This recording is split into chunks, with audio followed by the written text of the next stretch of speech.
Bonjour à tous, je suis Christy Sanson, présidente de l'association Merci les copines, le réseau. Nous sommes un groupement d'entrepreneurs basé à Cergy. Dans ce podcast, je vous présente le parcours de Fatima Iblagen. Elle est la créatrice de la marque Pimargan. Je vous souhaite une bonne écoute. Bonjour Fatima Iblagen. Bonjour Christy. Alors, on se retrouve aujourd'hui pour un nouveau podcast pour parler de ton aventure entrepreneuriale avec Pimargan.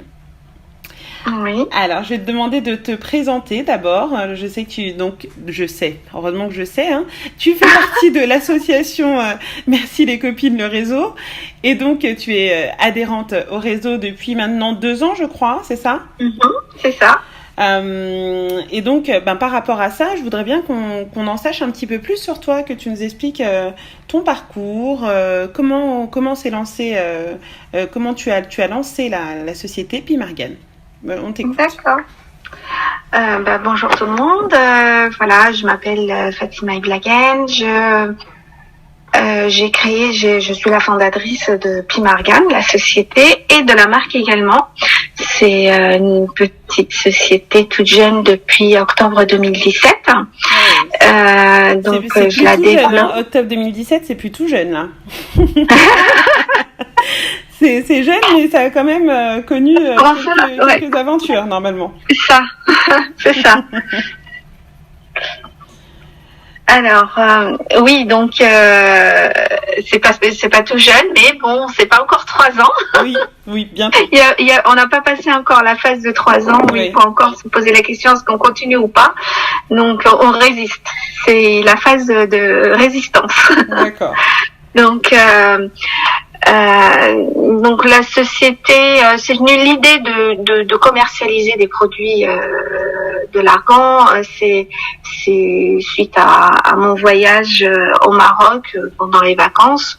Donc c'est dans la région de Tiznit. Pour le coup, c'est même pas, c'est à 100 km à peu près d'Agadir.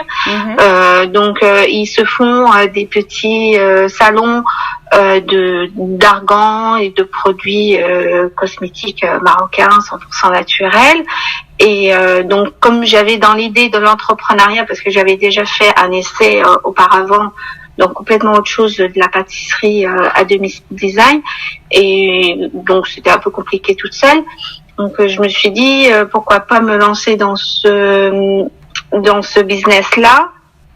Sachant que je savais pas du tout comment m'y lancer en tant que résidente en France, et comme je connais pas non plus beaucoup de monde au Maroc non plus dans ce domaine-là, mais grâce à ces salons-là, j'ai pu avoir un lien direct avec ces producteurs, et qui m'ont présenté quelques coopératifs en général qui sont composées de femmes. C'est elles qui font toute la partie argan, confection de l'huile d'argan, tout ça.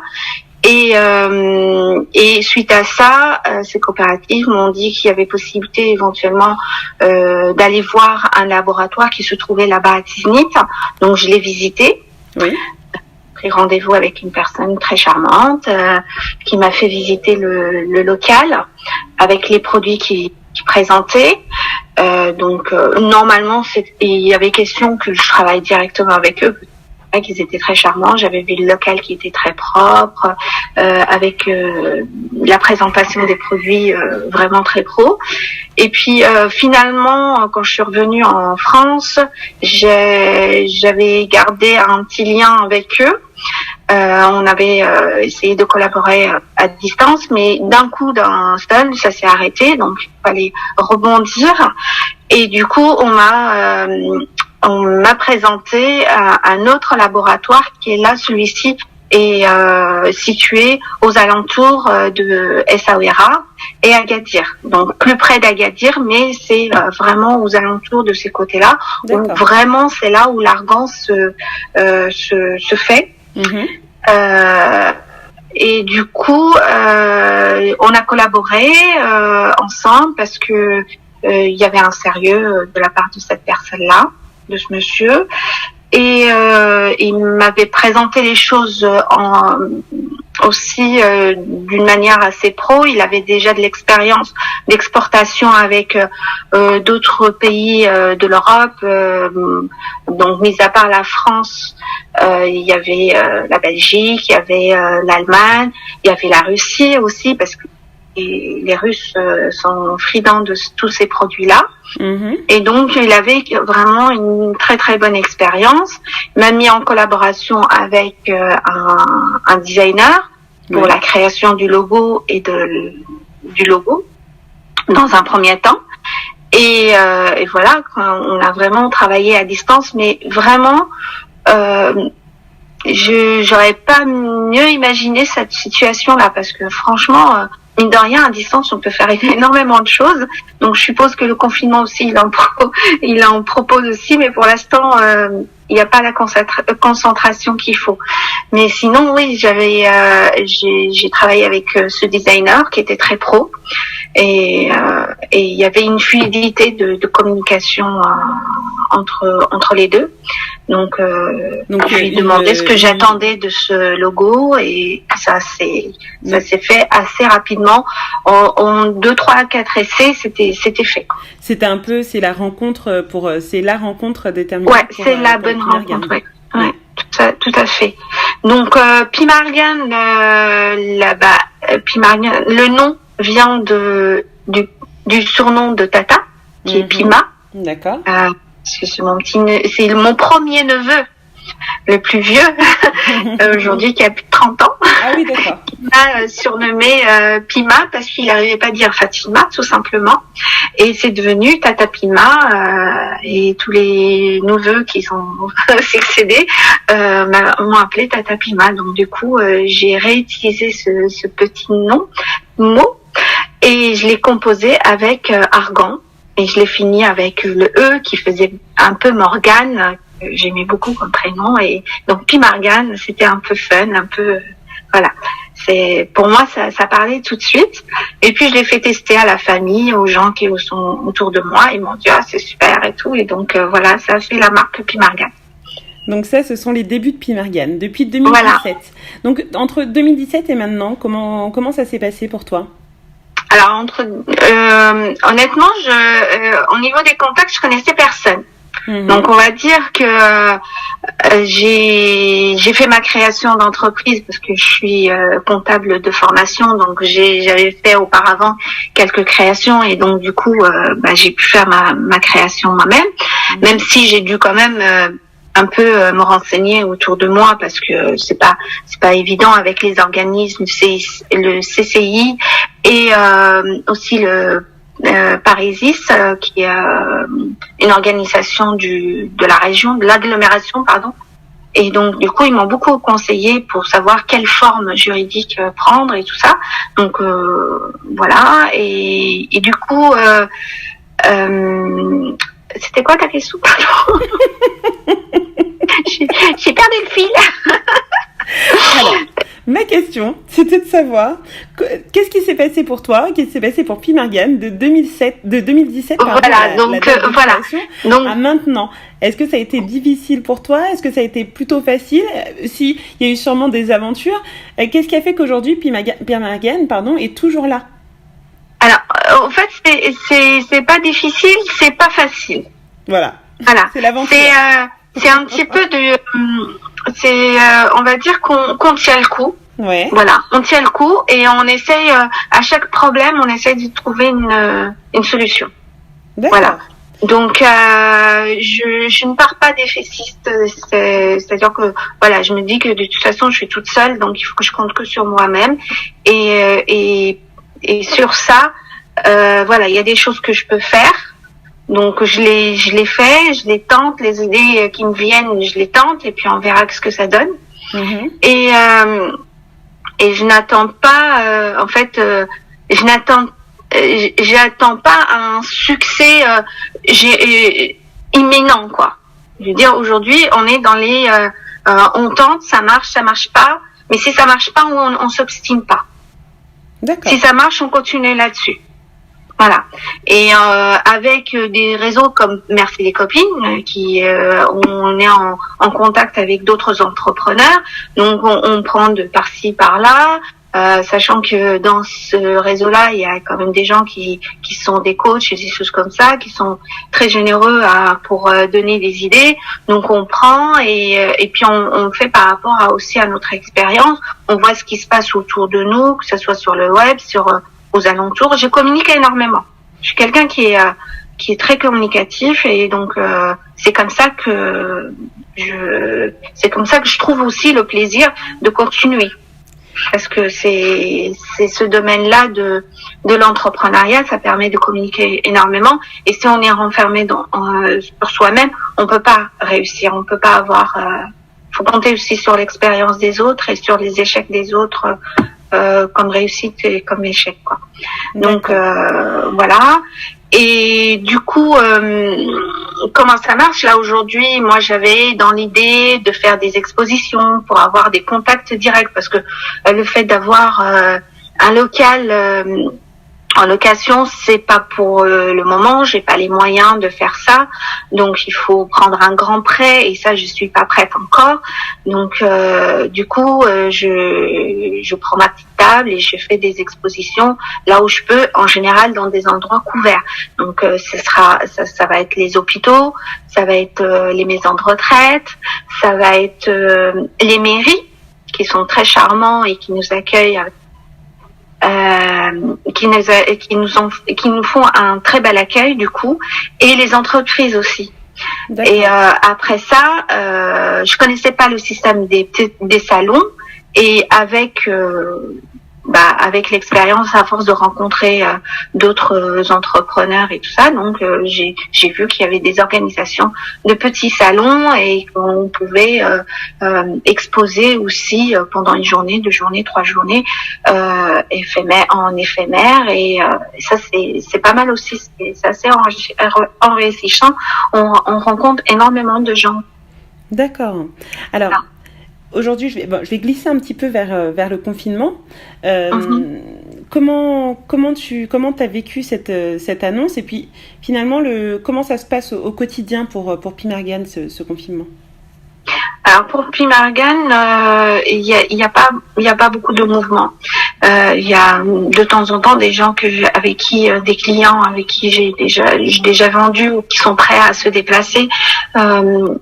À qui je vends en direct de chez moi, mais sinon il y a pas grand chose. Je sais qu'il faut que je développe mon site internet, mon recontact aussi des personnes à qui j'ai vendu et parce que j'ai un fichier Excel où j'ai pas mal de coordonnées de personnes qui m'ont acheté des choses ou même qui sont intéressées par mes produits. Donc du coup je suis en stand-by, parce que voilà, il y a le côté maman pour s'occuper de la petite, parce que j'ai 2 enfants. Oui. Un qui a 17 ans, mais qui se gère très bien. Mais j'ai la petite qui a 6 ans, mais par contre là, il faut être présent tout le temps parce qu'on s'ennuie. Elle est toute seule, elle n'a pas de sœurs qui sont rapprochées, donc ou de frères rapprochés pour pouvoir jouer, s'occuper. Donc on est là à lui faire plein d'activités pour qu'elle puisse, que ce soit sport, cuisine, activités manuelles. Voilà. Faire des petites boîtes de camembert, par exemple, choses comme ça. Et puis l'école. Oui, l'école à la maison, oui, surtout, ouais. Qui occupe un petit moment de la matinée. Et donc voilà, donc il faut être concentré. J'ai mes beaux-parents qui sont confinés avec moi, donc là aussi. Il faut, voilà, ça demande un peu plus de temps aussi, supplémentaire. Donc pour la concentration, comment? Ça modifie sûrement un peu le quotidien, non? C'est ça, complètement. Complètement. Et donc du coup, ça rajoute tout ce qui est tâches ménagères en fait. Parce que quand on n'est que nous, il y a des choses qu'on peut laisser de côté, mais quand on a d'autres personnes à la maison, c'est différent. Oui. Donc du coup, voilà. Donc problème de concentration pour son projet, enfin son business, et ça c'est plus compliqué. Alors est-ce que est-ce que tu as pu profiter Alors, on sait qu'il y a eu des aides qui ont été mises en place pour aider les entrepreneurs dans cette phase un petit peu difficile. Est-ce que toi, tu as pu en profiter? Oui. Oui, j'ai pu profiter vous savez, tu sais, la planification des 1500. Oui. Donc, moi, comme j'ai déjà un bilan complet, donc du coup, on a pu se baser sur le mois de mars de l'année dernière. D'accord. Donc, il y a eu les 15 jours, les premiers 15 jours du mois où j'ai pu travailler, donc j'ai pu avoir un chiffre d'affaires. Donc, on l'a déduit on a déduit les 50%, on va dire, parce que ça fait à peu près 50%. Donc, du coup, j'ai pu avoir cette aide-là directement sur le compte de la société. Donc, ça m'a permis de débloquer un peu d'argent pour mon fournisseur qui est au Maroc, parce que avec les programmations de salon, j'ai voulu être un petit peu, comment dire, j'ai commandé un peu de produits que je savais qui allaient se vendre assez rapidement et qu'ils étaient presque à l'épuisement. Donc du coup j'ai commandé et c'est arrivé juste pendant le confinement, c'est arrivé. Donc du coup j'ai pu lui régler cette facture là avec cette somme. Donc ça c'est bien. Oui. C'était une bonne nouvelle. Et puis voilà, après pour le prêt, non, pour l'instant j'ai rien. Je sais que j'y ai droit. Mais c'est mon banquier qui bloque. Je sais pas pourquoi il bloque. Donc je vais devoir faire une relance encore d'ici le début de la semaine prochaine. Je lui laisse encore cette semaine et après je vais aller vraiment directement vers le directeur de l'agence. Et ensuite voilà. Et voilà. Ça va être un peu plus. C'est un peu compliqué parfois de se faire entendre. Oui, parce que surtout que. Je suis déjà passée par le directeur de l'agence et donc du coup mais ça c'était au mois de novembre et pour débloquer des choses ça m'a débloqué, mais là encore une fois je vais devoir passer par le directeur parce que c'est quand même une banque qui est elle aide vraiment les entrepreneurs, donc il n'y a pas de raison que ce monsieur me bloque pour une petite somme. Oui. Surtout qu'aujourd'hui, il y a la garantie de l'État. Oui, surtout. Voilà. Surtout. Je vais aller vers encore une autre question, parce que c'est un petit peu mon job dans l'histoire. Hein. Donc, est-ce que pendant ce confinement, on va passer sur quelque chose d'un petit peu plus fun. Est-ce que pendant ce confinement, tu as développé un talent, tu as remarqué que tu étais plutôt forte dans une discipline que tu ignorais avant? Alors moi, tu sais, je suis une touche à tout. Ouais. J'aime bien essayer des choses. Mais mon problème à moi, c'est que souvent je les termine pas. Donc du coup, j'ai ressorti le tapis de pompons. Je dis bien le tapis de pompons que j'avais commencé avant d'être entrepreneur. Il y a 2 ans et demi, 3 ans. D'accord. Donc je l'avais commencé. J'avais fait plein de pompons. J'avais commencé à attacher quelques pompons. Et puis du coup, je l'ai ressorti. D'accord. Voilà. Donc alors et moi, puis je veux bien les photos du tapis. Oui, alors quand j'avancerai un peu. Oui, parce que bon, apparemment tout le monde y va de ses nouveaux talents, parce que bon, on avait déjà fait le podcast de Sandra Ben Saïd qui nous parlait de son talent avec les baguettes chinoises. On a Maude qui s'est lancée dans la cuisine pour chiens. Pour ses chiens. Voilà.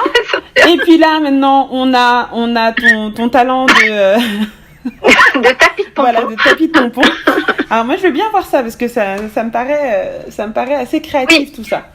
Parce que j'étais partie sur l'envie d'un tapis berbère. Ouais. Et comme les tapis berbères sont un petit peu chers, donc je me suis dit mince, il faut que je sois un peu originale, et du coup la seule façon d'être originale, c'est de faire des choses soi-même. Et donc voilà, je me suis lancée là-dedans. Sauf que ça fait 3 ans et que je n'ai toujours pas mon tapis. Alors, je vais finir par une dernière question.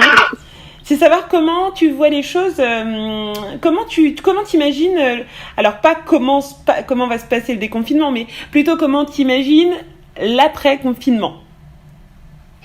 L'après-confinement, moi je pense que ça va être tout simple. Je vais reprendre mes expositions parce que j'ai des bonnes relations avec les personnes avec qui je collabore.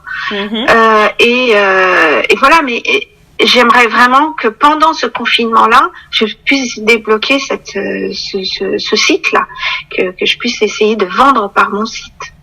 Oui, voilà. Trouver des solutions. C'est vraiment l'objectif. Un peu plus la vente en ligne.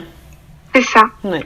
Mais je pense que une fois que il y aura la possibilité, hier j'ai envoyé un mail et j'ai reçu la réponse d'une comité d'entreprise et voilà, donc je lui ai même proposé de voir éventuellement que si d'ici là le confinement se fait pas, enfin qu'on puisse pas faire des expositions comme avant, qu'on puisse collaborer autrement, c'est-à-dire faire, je sais pas moi, des commandes en groupe, groupées, envoyer des livrets avec des tarifs, des choses comme ça. D'accord. Essayer de faire différemment peut-être certaines choses. Quand on peut plus exposer, il y a peut-être d'autres manières de faire. Bien sûr. Bien sûr. Donc c'est un message qui reste quand même assez optimiste dans l'idée que ça, de toute façon, ça repartira d'une manière ou d'une autre. C'est clair, oui. Mais je pense que j'ai encore un an. Ces fameux 3 ans. C'est ça. C'est ça. Alors, où est-ce qu'on peut voir tes produits? Par quel biais on peut te contacter? Alors, il y a Facebook. Donc j'ai un